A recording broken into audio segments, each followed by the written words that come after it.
Jeniffer Melton had always been a woman of science. She found solace in the predictable, the methodical, the kind of logic that the natural world adhered to without deviation. 6 years at the New York Botanical Garden had solidified her reputation as one of the most promising botanists in the field of exotic flora. And this year, oh, this year was going to be special. The Titan Arum, the infamous corpse flower, was due to bloom, and Jeniffer had been meticulously tracking its progress. She knew everything there was to know about the plant's grotesque beauty, its enormous bloom, the putrid stench of rotting meat it emitted to attract pollinators, and the sheer rarity of its flowering. All of it was ingrained in her like gospel. But this time, something was off. The bud was growing larger than usual, much larger, twice the size of any recorded specimen. Jeniffer had measured and remeasured, checked and double-checked, but plants were unpredictable, even the ones she thought she understood. That was the beauty of botany after all. The endless discoveries, the mysteries waiting to be unravelled. At night, she shared her excitement with her old high school friends. Over drinks, they listened, bemused, as she rattled on about her precious corpse flower.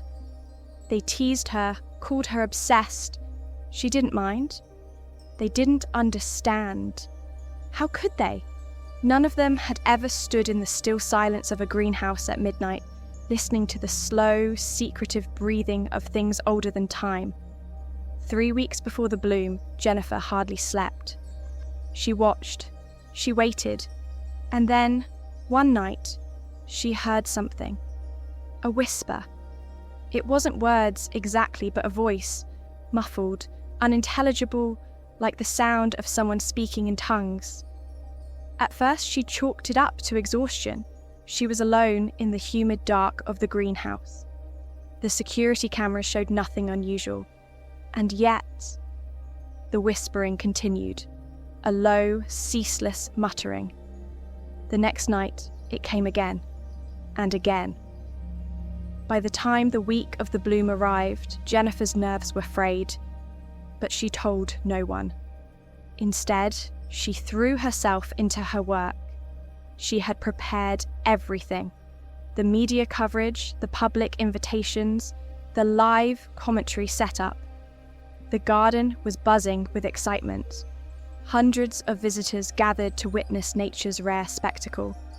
Then, at dusk, it began.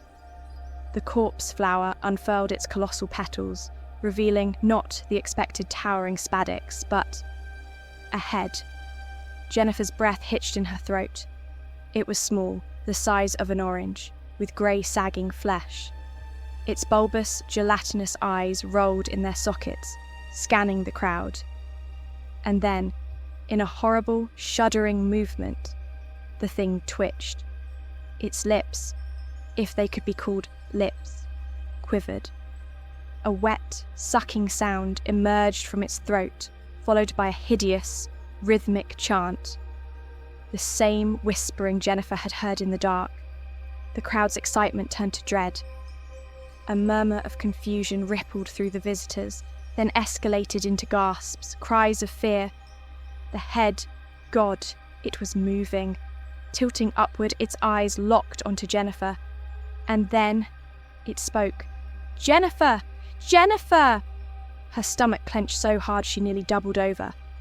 The voice was not a voice. It was something beyond language, beyond reason. The thing convulsed, jerking as if struck by an unseen force, and then, with a sickening, tearing sound, it detached from the plant. The smell hit her like a physical blow, worse than rot, worse than decay. A stench so vile it clawed its way into her lungs, burned her throat, made her vision swim. The crowd screamed. People retched, staggered away, clawing at their faces as if they could scrape the scent from their skin. Jeniffer stood frozen. The thing's eyes never left her. And then, darkness. She didn't remember the aftermath clearly. The paramedics, the authorities, The reports of mass illness, respiratory distress, the way the flower was destroyed, every trace of it erased like it had never existed. But it hadn't ended there. Jeniffer quit her job. She left New York, moved to a small town upstate where the air smelled of pine and fresh soil. She told herself she was done with plants, but in the quiet of the night she could still hear it. The whispering. It came from dark corners, from beneath her floorboards, from the depths of her dreams.